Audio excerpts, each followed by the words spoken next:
नमस्कार student, engineering mathematics के इस वीडियो लेक्चर में आपका स्वागत है।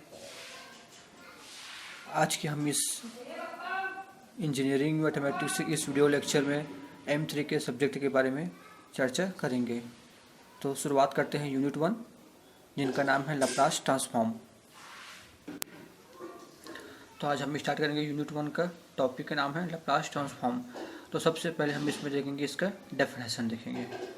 तो क्या होता है इसका definition? Let f of t be a function of t defined by for all positive value of t, then the Laplace transform of F of t denoted by Laplace of F of T is defined by Laplace of F of T equal to integration from 0 to infinite e raised to the power minus st f of t dt। हमारे पास एक function है किसके लिए? For positive value of T के लिए। Then हम Laplace of F of t को कैसे डिनोट करते हैं? Laplace of F of T, और वो कैसे डिफाइंड है? Integration from 0 to infinite e raised to the power minus st f of t dt, where s is a parameter which may be real or complex number and also denoted by, जहाँ पे s जो है एक parameter है जो real और complex दोनों number कोई भी हो सकता है। और इसको हम और कैसे डिनोट कर सकते हैं? Laplace of F of t को एफ बार एस के रूप में हम इसको लिख सकते हैं। तो ये हो गया हमारा लाप्लास ट्रांसफॉर्म का डेफिनेशन हो गया।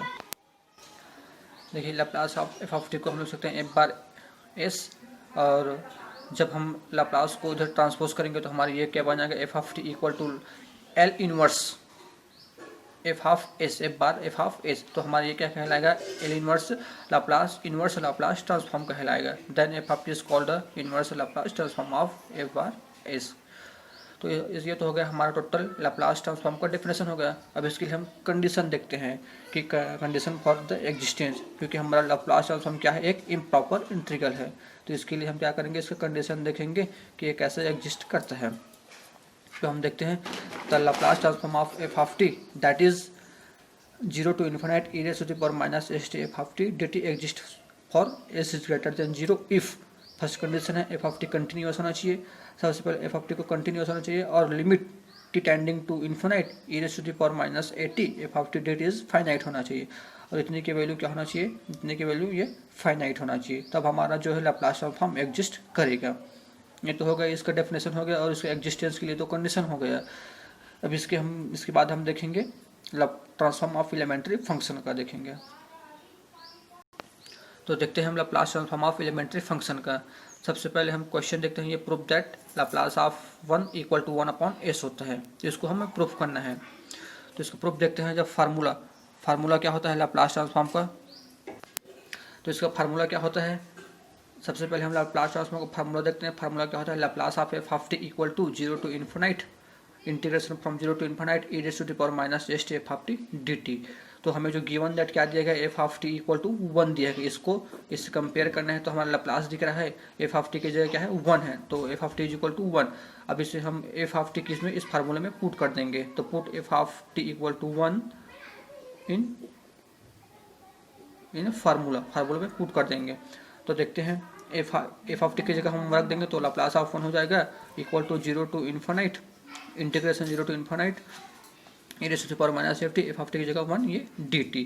अब हमारे पास ये फार्मूला होता है integration e raised to the power t dt equal to e raised to the power t होता है। तो हमें क्या मिलेगा? Laplace of F of 1 equal to minus e raised to the power minus st upon ये s हो जाएगा, और लिमिट होगा 0 to infinite।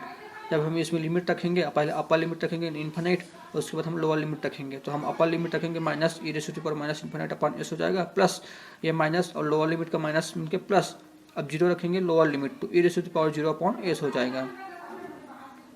और हम जानते हैं कि E raise to the power minus infinite equal to 0 होता है और E raise to the power 0 equal to 1 होता है। तो हमारा जो फर्स्ट टर्म हो 0 हो जाएगा और दूसरा टर्म हो जाएगा 1 अपॉन एस हो जाएगा। तो फाइनली हमारा क्या निकला? Laplace of 1 equal to 1 upon S. ये हमारा पहला प्रूफ हो गया यहाँ से। ये हमारा पहला क्वेश्चन प्रूफ हो गया। और इसी से रिलेटेड हम दूसरा क्वेश्चन देखते हैं। दूसरा क्वेश्चन है proof that Laplace of t raised to the power n equal to factorial n upon a raised to the power n plus 1 for n is equal to 0, 1, 2, 3 up to so on के लिए। और इसी में हम और formula होता है एक Laplace of t raised to the power n equal to factorial gamma n plus 1 upon s raised to the power n plus 1 for n is greater than -1 के लिए। अगर हमारे पास n 0 to इन्फिनिट रहेगा, 0 to एक finite number 1, 2, 3, 4 जहाँ तक रहेगा वहाँ तक के लिए हमारा फार्मूला रहेगा factorial n upon S to n plus 1। अगर हमारा जो n निगेटिव रहेगा मतलब -1 से बड़ा रहेगा तो उसका हम फार्मूला होता है gamma n plus 1 upon S raise to power n plus 1 होता है फार्मूला इसका। तो इसका हम प्रूफ देखेंगे अभी। तो देखते हैं लाप्लास ट्रांसफॉर्म का फार्मूला क्या होता है। Laplace of F of T equal to क्या होता है, integration from 0 to infinite E raise to the power minus S T F T D T होता है। अब हमारे पास जो गिवन दैट है उसी को लिख देंगे। गिवन क्या दैट है, F of T is equal to T raise to the power N. इससे हम क्वेश्चन से कंपेयर करेंगे तो हमें F of T equal to क्या मिलेगा, T raise to the power N. तो इससे हम एफ ऑफ टी की जगह हम क्वेश्चन में T raise to the power N रख देंगे फार्मूले में। तो हम फार्मूले में इसका वैल्यू रख देते हैं तो हमारा क्या मिलेगा, Laplace of T raise to the power N equal to 0 to infinite E raise to the power minus S T T raise to the power N D T. अब इसी हम क्या करेंगे, हम इस एस टी को हम पी मानेंगे। तो हमें यहाँ से टी इक्वल टू क्या मिलेगा, इसको ट्रांसपोज कर देंगे तो पी अपॉन एस, और इसको हम डी टी निकालेंगे तो डी टी इक्वल टू क्या मिलेगा, डी पी अपॉन एस मिलेगा।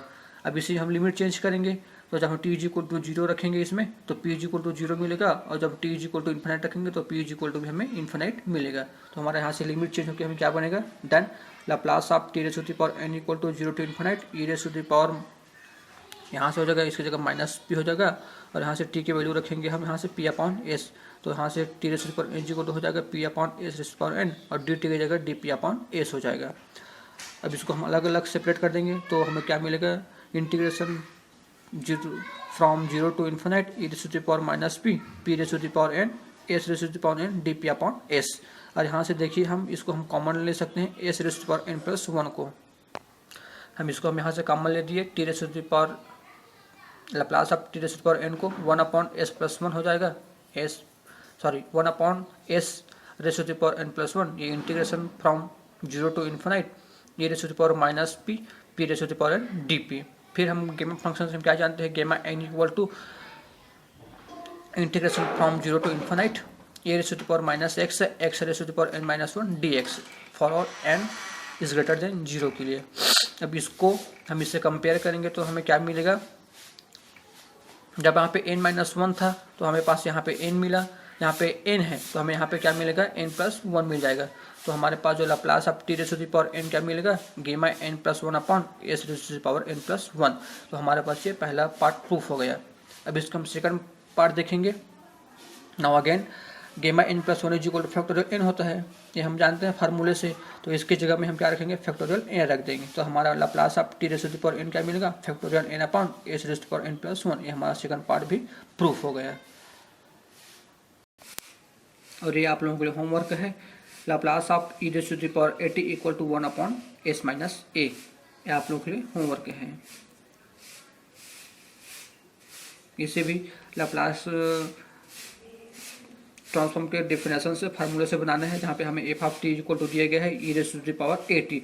तो हमें सिर्फ फार्मूले में एफ ऑफ टी की जगह इसको पुट करना है। तो हमारे ये धीरे धीरे इसको सॉल्व करते जाएंगे तो हमारा ये आंसर आ जाएगा।